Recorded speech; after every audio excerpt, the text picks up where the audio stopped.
I'm Joni de Winter. And I am Susan Grant. And we are... Oh, that doesn't work that way. Bell Street. Who are an event stand and production company. And we're here to talk to you today about our fun and failures. From our journey to being scared, but just doing it anyway. Okay, that's enough of that, because it'll be wafting all over the microphone. Well, yes, there we are. For anyone that's not watching... Oh, yes. But is listening... What's this noise? Oh, that wasn't a good one. Oh, that was. They are fans. We found ourselves some fans. Not our fans who listen to the podcast or come and watch us. No, and we haven't joined OnlyFans yet. Not yet. But fans, you can buy. You can buy the fans, and they're branded, and they say fabulous on them. They feature we took off the fuck off, and we just kept the fabulous in case you wanted to use it in church. With family members. Yeah. Yeah. So you can still be fabulous. Child friendly, church friendly, and fabulous friendly. And it is, I think, so far the hottest day of the year, and we are sweltering. So that's why we have ice lollies and water and fans. Yes, just so there's a lot of slurping and whipping and fanning. Wow. No. It's a different sort of podcast, ladies and gentlemen. Do you remember though when Rockets had a purple bit at the bottom? I do. Why don't they get that anymore? I don't know. It's But are just these sad. an own brand? But I've done market research and they don't do purple at the bottom anymore. Oh, no. All the good flavours have gone. Someone should write a folk song about that. We should. All the good Where flavours have have all- gone. Yeah, I always go for where have all the flavours gone? Okay, well, we can add that to our to-do list. Now a fudge is 50p. Long time passing. Can you believe a fudge is 50p?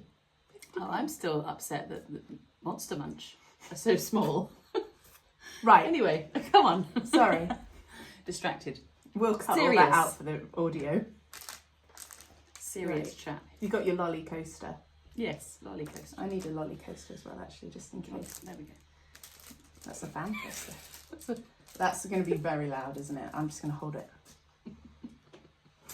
This was a bad idea. So yes, it is the hottest day of the year. It probably won't be when this goes out. In fact, this will go out a week from today, and it'll probably be raining. But today is very, very hot. So we've got the ice lollies, and we're about to go to our final rehearsal we are in a lovely amateur production of The Sound of Music for giggles. Yes, but actually, thankfully tonight we don't have to put our costumes on. I am very, very pleased about that. Yes, it's a lot of sweltering nuns. Yes, I'm going to see how many nuns would like to buy a fan. Endorsed by the church.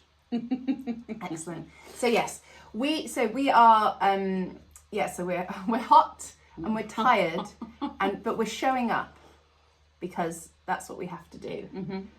Lollies are good for aggressively pointing. They are. And they're going to Excellent. get really big crunching as well on the mic. Well, if we'll have to crunch behind them. And if I have brain freeze, that's an attractive phase.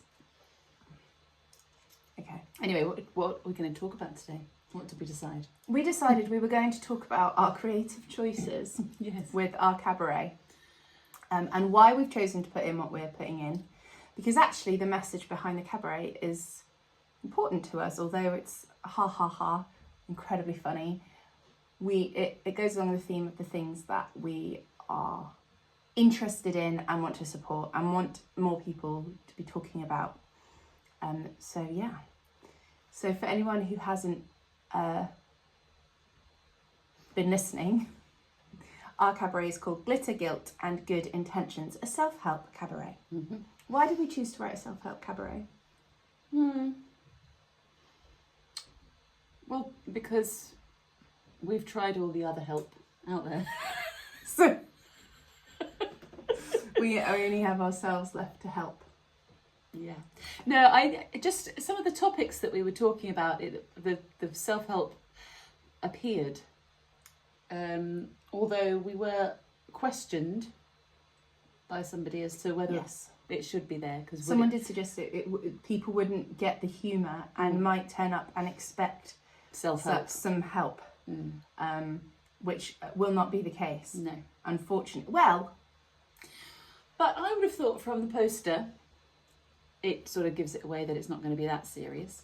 Yes, because we're pulling hilarious faces, aren't Yeah.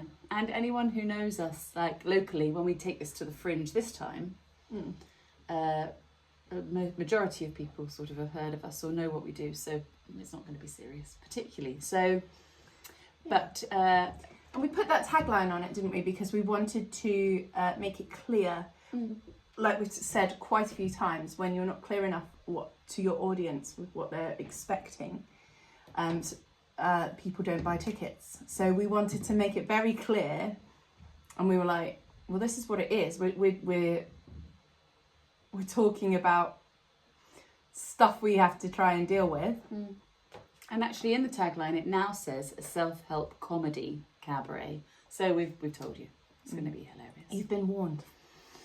But yes, the essence of it did come from serious things, like you said, that we have to deal with. And we've talked about this previously on the podcast about having this project that we really wanted to write about being seen and for who we are. And as we always say, we are women, because that's what we know and that's what we write about. But after talking to Jerry Allen, Episode 2, we also realised that actually with these big topics, to make them funny and humorous can expose a sort of different side of it, but also not being scared to lean into it. But I think we've been scared for quite a long time, haven't we? So of leaning into seriousness. I know, because when you were making a serious point then, I was scared of whether to suck my lollipop or not. I was like, I can't suck now. No. But you're making a serious point. And then you talked about Jerry, so I was like, yeah. No, it is, and it is hard, and we do avoid it. Yeah. But like day to day, the discussions we have are quite intense. And, you know, we're not like hilarious people we're not hilarious people. And we're not just kind of gallivanting around the hilltops of North Dorset, like singing songs. We're right in the like nitty gritty of struggling with stuff. And so our conversations with each other are quite intense. We have to have like half an hour of debriefing therapy before we start a podcast or before we start a rehearsal. There's always a good half an hour download. And that's really helpful, isn't it? Yeah. But I guess we wanted to include some of that in our cabaret, because if we're struggling with it, so is everybody else. And so often you sort of find yourself in a situation where you really think you might be the only person dealing with it. And generally there is someone else dealing with something, or has dealt with something similar or along the same sort of strain. So yeah, so some of our topics Include. Do they include? Well, one of our topics that we struggled to put in actually was, well, it wasn't a topic that we struggled to put in, it was actually the first thing we decided to include, was about how often we end up just being a horrible person to the people that we love in our lives, and that kind of acknowledgement of you're being a bit of a dickhead today. And so it came from a conversation, we have shared it briefly, and we were having in a car, and I can't remember who said it, but one of us said, and I just said to myself, just don't be a dickhead. And then you just had to, it became a little mantra, and then we turned it into a song as a joke. Yes. And then we thought, no, the world, we need to bond with the world on this subject, because you can feel it happening. And Dory even said it on last week's episode. She said, your subconscious is the reason that you'll like happily skip home, all ready to have a nice romantic dinner with your partner, and within 2 hours you end up being a complete knob to them. So yes, so we did, and it's a parody. So we had fun writing that, and it takes it into a slightly different sort of setting, because we wouldn't want people to think that this show is just for females and a very feminist approach to things. Actually, this one is for the men or the partners or the children that have to live with us The victims. as women. Yeah. The victims, yeah. So, so we've got that one, which, I mean, people find amusing. Well, we've changed. What we realised was it was so important how we framed the song, because the first couple of times we did it, some people kind of got it, but because we were so excited to sing the song, we didn't set up the joke enough. So we've learned that we need to really tell the story in a lead up to a song that you want people to relate to. You have to really spell it out for people and really make sure they're on the same page as you. And that's really interesting when you're sort of having to direct yourself in that, when you get carried away with an idea, and actually realising with comedy, or with anything that you're trying to put out there, but with comedy you do have to set it up so that you're not insulting the audience, leaving the audience out, and so they know what's going on. So you're not just singing dickhead at your audience, and actually they do know why. Because there has to kind of, there doesn't always have to be a reason to have swearing, but I kind of am a sort of believer that there should be, you should be able to justify why you're using it. And I mean, I am sweary, I swear a lot, but like, you have to pick your audience for that, don't you? But we've talked about this before, we were challenged as to whether we should be using the word in the show, and we had thought about it, and we were like, yeah, because the shock is right, and it's the shock then makes people laugh, which then makes people relax, and we couldn't think of another 2-syllable insult. Another word just didn't quite cut it in the same way. We did try a few. I think unnecessary swearing can really put people off, can't it? There does have to sort of be a reason, an emotion behind it with theatre, I think. Well, with all words. With all words. There should be a reason. Yes. Oh, is that the title? Yeah. You do have to be intentional. I mean, we've written some parodies that we think are hilarious, and they're just our jokes, and we've tried them out on audiences, and definitely they've fallen flat because people don't know they're not ready for it. And we've been thinking about it for weeks and weeks and like laughing about it, and we know the situation. We do one about a stalker, which then we realised we probably shouldn't be joking about stalking, but it was just funny. And so it was, what's it to? It was a Celine Dion song.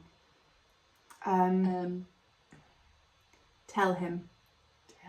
Yes. Yes. It was about one of us really wanting to tell somebody how they felt, and the other one going, no. This is a very bad idea. So as a friend in that situation, which the essence was great, but it was once the lyrics got into don't go and hide in the shower.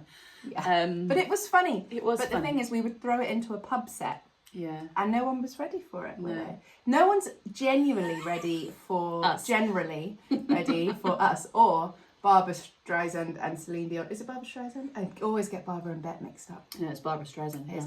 Barbra Streisand and Celine Dion.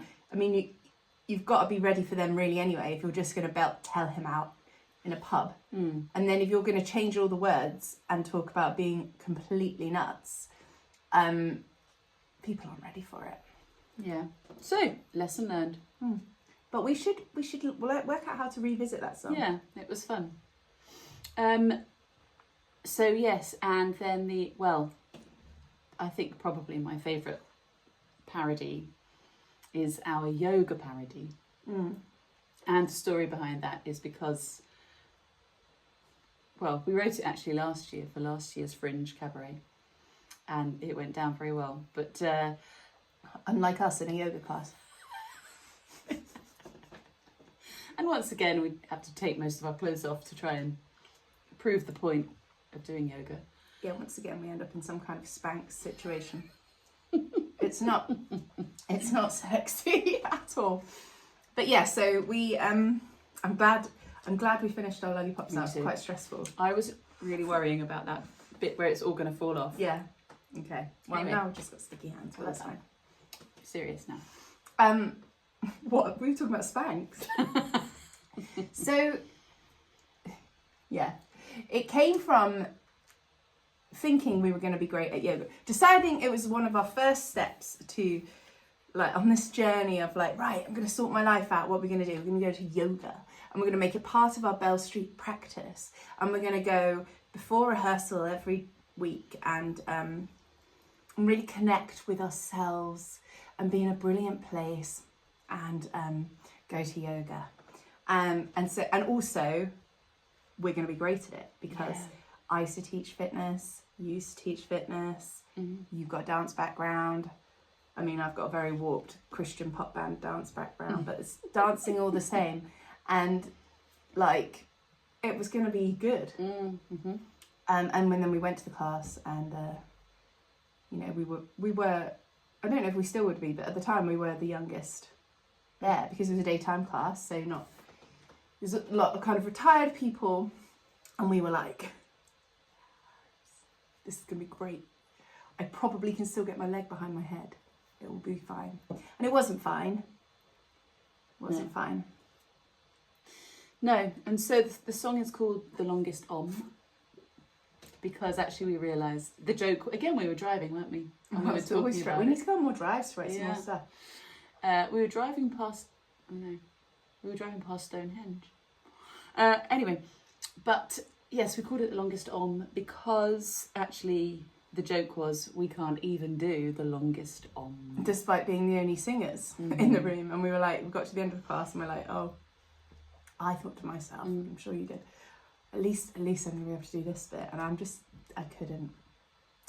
And the Oms were brilliant and we were just like, So, yeah. So I think then like creating the show, we then had sort of looked at, well, what else is going on? We're constantly at this sort of age as well, having to be told we've got to change this and we've got to do this and we've got to be more aware of this and you've still got to feed people and all sorts. But when does the feeding people end? Does it ever end? I don't mind voluntarily feeding people, like at a soup kitchen. But when does the mandatory feeding people stop? I don't know, I've got a long way to go. Okay, sorry, carry on. Anyway, but we also thought we would broach the fact that what is talked about all the time is that if you've got any sort of symptom as a female above 35 of anything, people go, ooh. Is it perimenopause? Perimenopause. Perimenopause. Peri. No, and so people, you're either fobbed off with it because it's actually something else.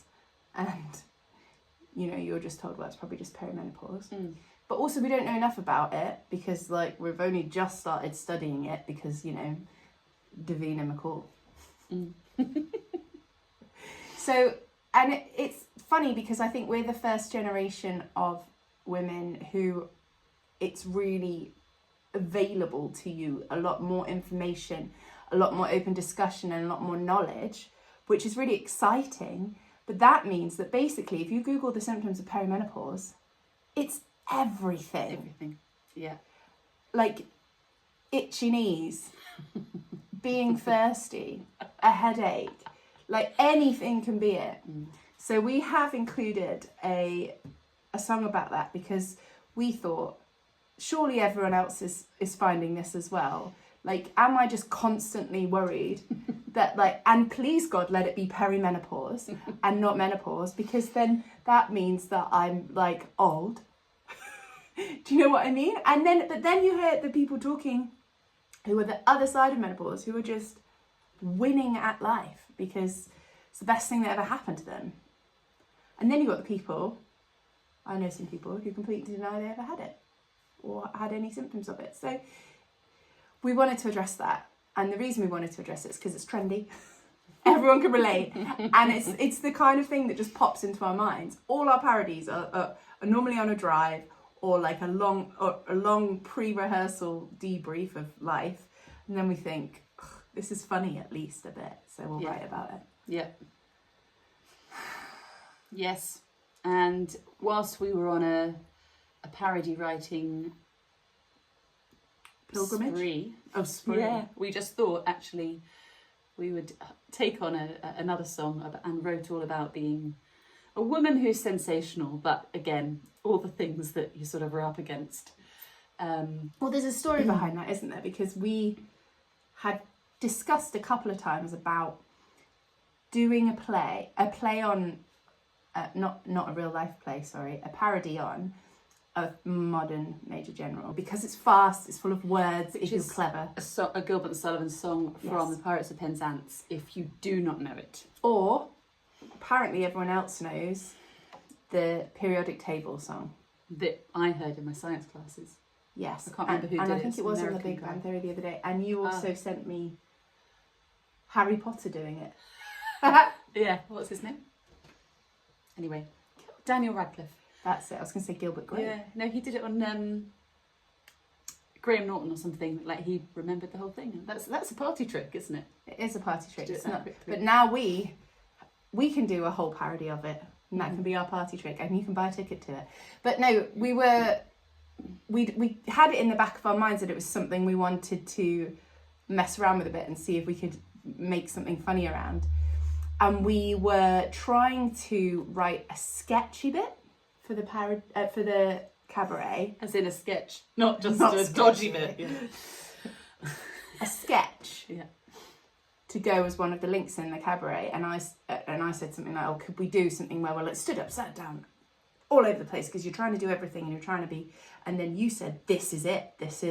Let's use the parody of Modern Major General now." Good. Did I say that? You well said done, it. me, for You the did. fact I can't get any of You the pulled words it out. Yeah.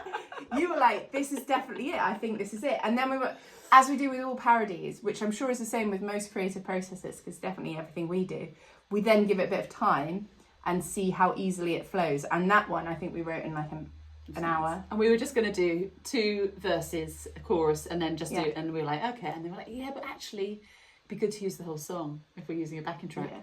So then we wrote the whole thing, and it is funny. It's funny. It's fast. Yeah. It's the even if you don't catch all the words, the feel of the song is descriptive of what we're trying to describe, which is that manic feeling of trying to appear like you have it all together, and kind of describing the women we kind of admire and are sort of thinking, do you really though? Are you really this amazing person? And just hoping that inside they feel like us. So, and also it's good for the jaw. It is good for the jaw. It's good for the jaw. So if you come and see Glitter, Guilt and Good Intentions, and you see one of the performances where we get all the words right, that will be a very rare case, and you'll be very lucky. Yes. But I'm glad we included that because I was going to say it feels unique. It's not. We've literally taken somebody else's song, but it feels very authentic to Bell Street. Mm-hmm. Yeah. Yes. And we have filmed a video of it because we're going to just keep filming videos of our parodies until one of them goes viral and someone decides to pay us some money. And you can only just keep putting things out there and hoping. So if you see it, like it and share it. Yeah, we filmed it with our, well, at the moment, wonderful musical director for The Sound of Music, who is, well, he was very pleased to work with us, and we were very pleased to work with him, David Grierson. So he played the piano for us, so we could do a slightly different version of it. Yeah. And we could be like, can you slow that bit down a little bit? But actually, he's renowned for going fast, too fast. Fast. But he didn't then, did we? We had to tell him to speed up a bit. But now we have to get used to singing it with the backing tracks again. So fingers crossed. Yes. What else have we included that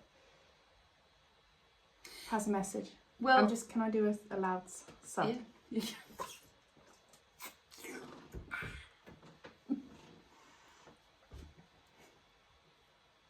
I finished, yeah.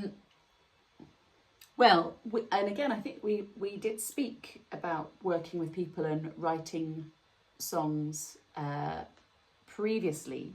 And we wanted to actually, when we were first writing it, we wanted to put in 2 songs that we were writing to go in it, that we could then use in our sets and other things, but they felt like they were going to fit really well. But time and always time, life has just meant that we haven't quite got to that stage. And we're still, it's still sticking a little bit, aren't they? Yeah. We'll get there though. I thought of a point of that we could talk about in a minute. So we then had to have a little think about how we wanted the whole show to look, what would be entertaining, what would have some meaning, and what songs could we substitute for now. And yeah, so we chose a couple that we haven't actually done any parodying of, but are very entertaining. And then one that's a little bit more... Well, it's a song that spoke to us. Yeah, and it sort of had an essence of the song we were trying to write for that moment. Yeah. And that is one of the things we did learn from the preview shows, was, again, how important it was to set the audience up. Because we flung it at them after all these funny songs. And then we flung this quite intense emotional song. And like, I think people enjoyed it, but no one was ready. Yeah. They're catching up with our train of thought. And so often, definitely for us as performers, we run off with where we are, and we have to keep making ourselves come back and making sure the audience like hold their hand, come with us. So we learned that we had to do a better setup to that song as well. That's definitely one of the big things we've learned in producing this show, isn't it? Making sure the audiences are with you. Because with Hugh, people were with us, but they were racing, they were running hard. So we're trying to make it a bit easier for people this time. But that song spoke to us because we wanted to include something and acknowledge the fact that all those times you feel invisible, like you've disappeared, and like you've lost yourself. And I think that happens a couple of times in a woman's life, and probably in a man's life, but I've never been a man. Just so you know. Good. Good to know. But there's been a few times in my life where I've felt completely lost and really thought, where have I gone? I don't know who I am anymore. And then it's fun to kind of rediscover it, but you have to ask that question to begin that journey again. Yeah, and be prepared to be vulnerable as well. Yeah. So that's what that song's about. Yeah. But what I was going to say is after, so you will have heard, if you're a dedicated listener, if not, go back and listen to our interview with Jerry Allen, who we just mentioned in episode 2 of this season, who is in a show called Operation Mincemeat, which is a brilliantly hilarious show about a very random subject, which is why we were intrigued by it, because that's the kind of thing we feel like we might write.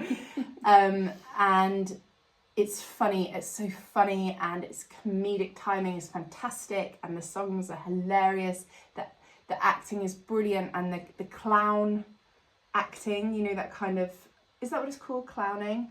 Like that physical comedy is hilarious. The eyebrows are off the charts. It's brilliant. But there's this moment where one of the characters, who is a man playing a woman, of course you completely forget he's a man playing a woman, and all he has is a pair of glasses that on a chain, and that's the only signifier, and obviously his amazing acting skills, that he's a woman. And he starts this song that is normal, and then by the end of the song, I was crying, trying not to cry, because I was like, stupid, don't cry. Last time I cried in the theatre, I think it was Billy Elliot. Oh, well, it was very much like that. Oh, we said that, didn't we? Yeah. It's about a letter that's been written, and that song in Billy Elliot is about a letter, but I don't think I could even hide it. No. I'm sobbing. Like, Yeah. But the thing that we were thinking about afterwards, to do with our songs that we want to write that have slightly more serious subjects, is it started, this song. What's the song called? Is it about something to do with roses? Yes. Shall I look it up? It's Hetty's song in the show. We'll look it up in a minute. And it starts and it's funny, and so obviously there's quite feminine elements to the way this man is acting, and so it's almost a little bit camp, and then it becomes more and more real, and it's funny and it's funny and it's funny, and then it's sad, and you're like, oh, and it's the shock and the catch. But the way they hook you in with the comedy, and it relaxes you and pulls you in and makes you, I mean, we need to go and study that song, I think, because if we could find a way of having our humour at the beginning of the song that we want to write, and then moving it into some vulnerability, without just going straight in with like, now this is a really serious song, you know, because that's what that song, that's why that song was so clever, and why it was such a shock when you realised you had tears. Stunning. It was stunningly done. And let's look the song up. Yeah. Oh yeah. I've done that twice this week where I looked for my phone and it's there. We've just edited out the part where we did extensive research on the name of the song. My hands are so sticky. The song's called Dear Bill, if you want to look it up. But actually, go and see the show, because what makes it so beautiful is the acting. Makes it really special. Yeah. I haven't actually listened to it out of context. No. Do you know what? I have listened to one of the songs, which I really adore, a chorus song, Sail On Boys, a lot, because it got in my head. But I almost feel like I can't listen to the Dear Bill song. Really? I'm not ready yet. Not ready to go back there? Nope. I have to be in the right place. So, yes, to actually think about, when you're putting work together, to really be able to think about how you are going to make the audience feel, and how, you know, what they're so clever. It's a really ordinary thing they connect with it. He's writing about the roses in the garden, and how he's pruning them, but he's not going to talk to them. She's not going to talk to them. But it's a really ordinary thing, and then they keep going back to it, and each time it gets a bit more emotional. So yeah, thoroughly recommend that. But also, when you're emotionally ready to revisit it, we need to study it. Okay. Yeah, excited about that. Yes. So one day our cabaret will have in a song that powerful, but for the minute we're borrowing someone else's. Yeah. So That's okay. that's okay. For now. It's a cabaret. Yes. With fans. Yes, and this is the reason we decided to get fans, is because we have included fans in one of our dance routines. And then we were like, oh, we want our own fans. And then we thought, people might want fans too. We spiral very quickly. Into merch. We do, yeah. Yeah. If that's a good idea, let's go. We should be doing something else. Oh, look, we just bought fans. And this is why we need to do our episode on how to run your creative thing like a business. Yes. And stop buying fans.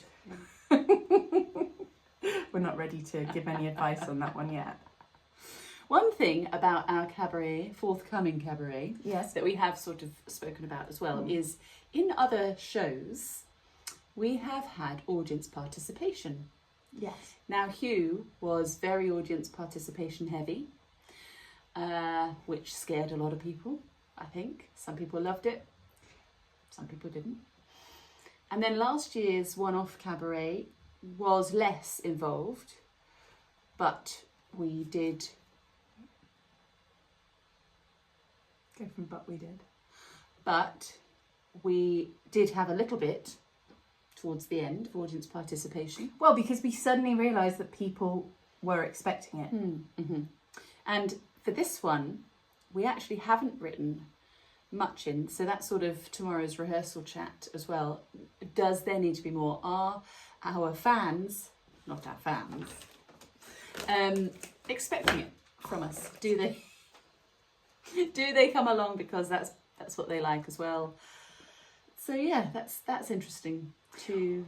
But interaction is a very now thing, isn't it, for theatre? Well, maybe it always has been, and it's just I'm more aware of things because we're doing it, so I like to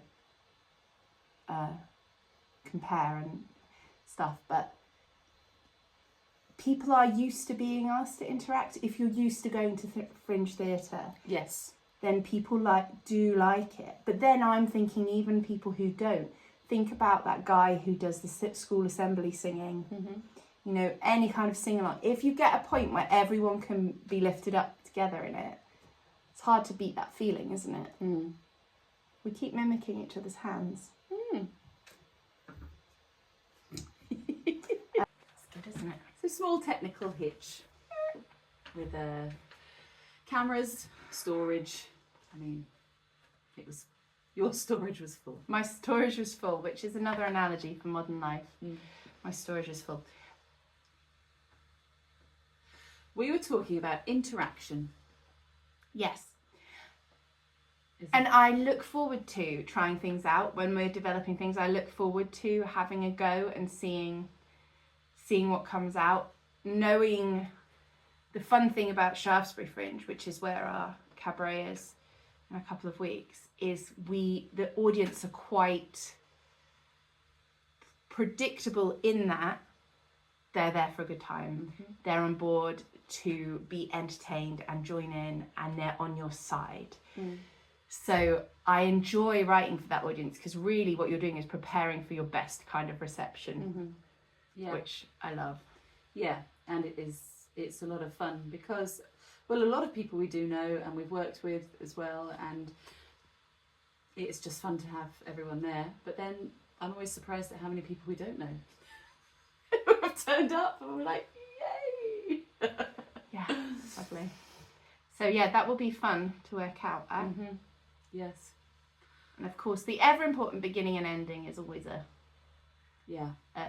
challenge for us, because I feel like it's like when you write essays, and when I went back to university for a bit, which didn't last, and I had to write essays, and there's that whole technique, isn't there? At the beginning of the essay, you kind of have to set out the expectation of what you're going to say in that essay, and then you have to finish it concluding the same thing. And I never liked that, because I was like, but I'm going to give away the ending, and that always really upset me. I was like, I don't want, but my tutor was like, yes, but you have to, that's the system, you have to lay it out. But I was like, but that's stupid, then you'll know what my you have to give your conclusion at the beginning. I don't like that. Anyway, but the beginning and the ending of a show is always so important, and they seem to be often what we leave till last, because I don't know if it's because it feels like a challenge. I don't know if it's because I don't know why. But that's on our to-do list, isn't it? Just make a punchy beginning and a punchy end. But we know that one of our key aims in this cabaret is to make people feel welcome and comfortable and ready to laugh. Yes. That's one of our key aims, and we want people to leave feeling empowered, happy, and seen. Yeah. So, fingers crossed we can achieve those goals. Yes. And then and my fingers are now stuck together because of lollipops. So, as both of our mental and physical storages are full, we should probably wind this up. We should. Tune in next week. We have, should we tell the quick story, or should we tell that just about how we got next week's guests?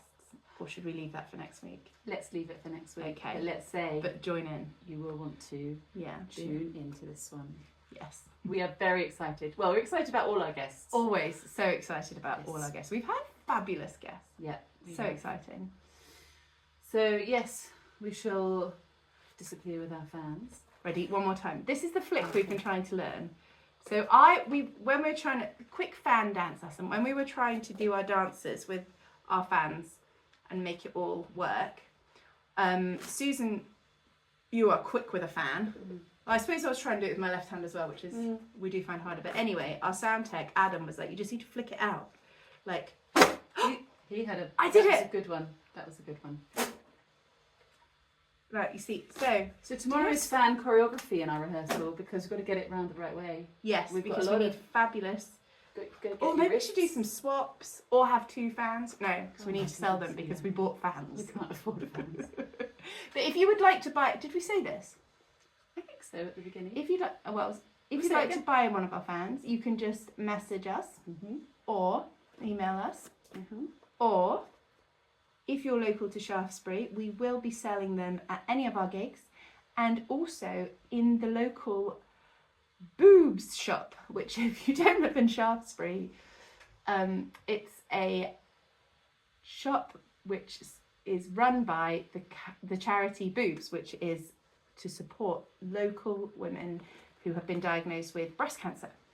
And so they have very kindly agreed to stock our fabulous fans because it goes very well with their brand, and also part of the price will be going to the Boobs charity. if you buy it from their shop. So yeah. And if you are local to Shaftesbury, or even if you're not, and you would like to come and see our cabaret at the Fringe, book a ticket to avoid disappointment. So as you're working on your creative projects this week, and as you're trying to think what to create, what to include, just remember, you've got to find your reason. Yeah. And Just do it anyway.